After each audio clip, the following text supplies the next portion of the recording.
What's up guys, TCMuze. Today we're gonna get into how we mix vocals, because as producers, that can be one of the most difficult parts of the process to completing your song. My approach is based on keeping things simple, yet keeping things efficient. And the first step in doing that is to first organize your vocal tracks, especially when dealing with R&B singers. There can be a ton of tracks. The first thing that I try to do is go ahead and organize my tracks into 3 levels. I have my lead sections where all of the lead verses are, from the chorus to the pre-chorus to the vamp, all the way out to the end. If it's a lead vocal, it goes in this one stack here. Then my background vocals are all then, and when I say backgrounds, I just mean when you're repeating what the lead is saying and you're not doing harmonies.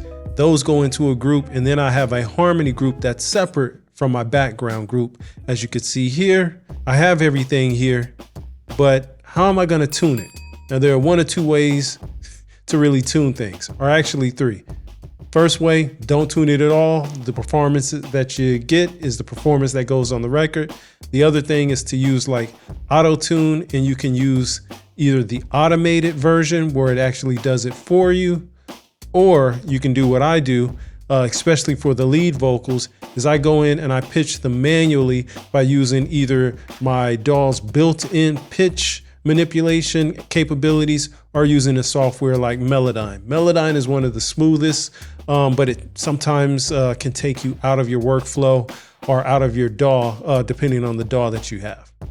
Hey, if you made it this far, do me a favor, like and subscribe. So now that we have all the vocals tuned, the next thing that we do, set everything, all the individual tracks to unity gain. Now you can skip this if you want, but I find that it makes it easier for me because when it comes time to blend, I can figure out, okay, how much of each do I want? And I don't have different volumes on each fader or different gain on each fader. All right, so let's just get to the chorus. So you'll see that when I play these, they're coming in at unity gain, right about at the 0 mark. Don't wanna play these games. I ain't got no love to gamble. As you can see there, they were coming in just slightly under that 0 dB range. Now we want to do that with all of our tracks, so they're all set at 0 dB and the meters are hitting about 0 dB.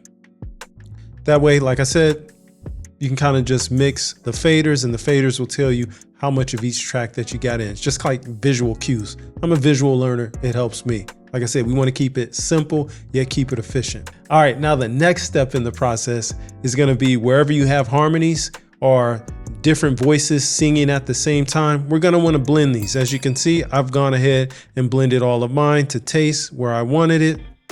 I've done that for the background, and I've done that for all of the harmonies.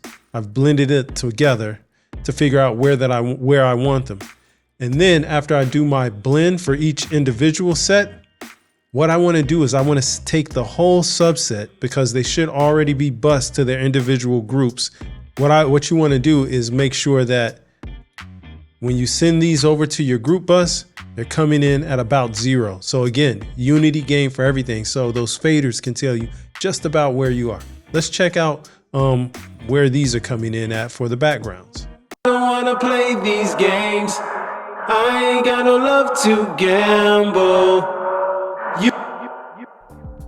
As you can see, when I set this back to unity gain, the meters were actually coming in at unity gain. So that way you can, again, just paint by numbers. That's kind of not paint by numbers, but the faders give you visual cues. Sorry about that. The faders give you visual cues in regards to where your mix is. All right, next step is where the fun comes in, and that's adding a little bit of sauce. If you see here, I have these sends above each one of my groups, right? So let's take a look at the lead send. They're all the same. They're going to the same buses. So I have a Vox reverb, a vocal delay, a vocal doubler, and a vocal chorus. And I'm sending all of that to taste. And that's a starting point. Of course, you're going to blend these once you get back to the next step, but you want to have it set up so you have some sends. So you don't just have the raw vocal, you have it with a little bit of sauce processed. let me show you what vocal sends I'm using. So for the reverb, I'm using T-Rex Classic Studio Reverb. Again, 100% wet, doing a bit of a high cut down to 1.6K. Yeah, and that's about it. Any reverb will work. I just like IK Multimedia's, but any reverb will work. Then I have H delay set up here as my delay, ping pong 1/8, shaving off a little of the top and the bottom. Kind of have my feedback at a moderate feedback. Turn the analog off. I don't really like that. It just introduces noise. And then from there, this is a little cheat code. I have my vocal bus, my lead bus, routed to this stock compressor.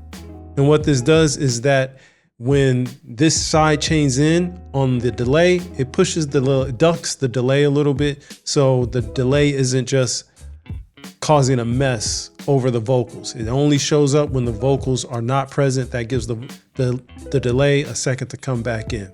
So the doubler is simply a waves doubler, mute at the middle.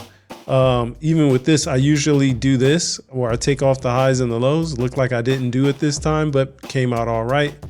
And then for the chorus, I'm using Arturia's Chorus June 6. Again, set 100% wet because we're controlling the amount that we're sending to it right here from our sends from our groups. All right, that's the sauce. The next thing that we're gonna do is we're gonna bring that beat back. So you don't want to mix in isolation. So let's bring the beat back and let's just go ahead and take down. We're gonna start with just the lead. Like that's where I believe you should always start, because if the lead sounds good, you can bring in the other elements without any problem afterwards because you have a North Star. Let's mute everything other than the lead. And then we're gonna take the lead and we're going to drag that all the way down, that lead group, so we don't hear anything, and we'll just blend it in. Let's see what we got.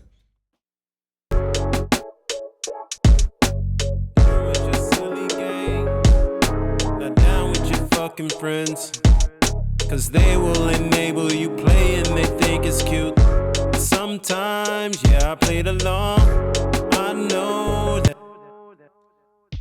Now you're gonna want to play with this. You know, I think the best thing to do is to go to where you think it is and then push it up a little more and see if it's, you know, digestible. If it's not, then pull it back a little more.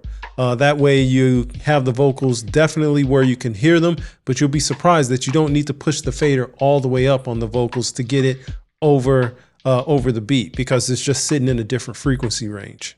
Then what we slowly do is come back and put in the others. Like once we mixed it to taste, we just say, all right, let's just pull these guys back in. Let's see what we got. I don't wanna play these games. I ain't got no love to gamble. You dealt deception to me. My cards face up on the table. I don't wanna play these games. I ain't got no love to gamble. You dealt deception to me. I ain't got no love to gamble. Done with your foolishness. Done with your silly game. I don't wanna play these games. I ain't got no love to gamble. You dealt deception to me. My cards face up on the table. I don't wanna play these games. I don't wanna play these games. I ain't got no love to gamble. Boom, and that's about it. You rinse and repeat for whatever vocal groups that you have. You have the lead group, the background group, and the harmony group.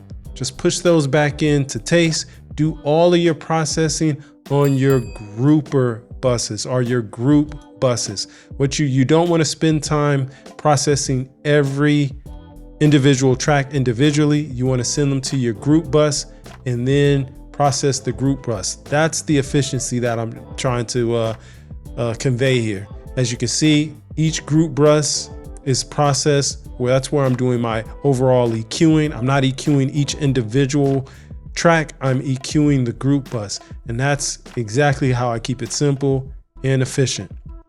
Now, this process isn't meant to be exhaustive. It's just a quick start to get you to where you need to be if you're a producer and you're working with an artist. This is a tried and true, efficient yet simple way of keeping things organized, keeping your processing relatively simple, and having visual aids with your faders. All right, I gave you just a little taste of my singing there, but if you want to hear how I made the beat, put the singing together, you can check out this video over here. Maybe it's over here, maybe it's over there, but either way, as always, stay up. I'll catch y'all next time.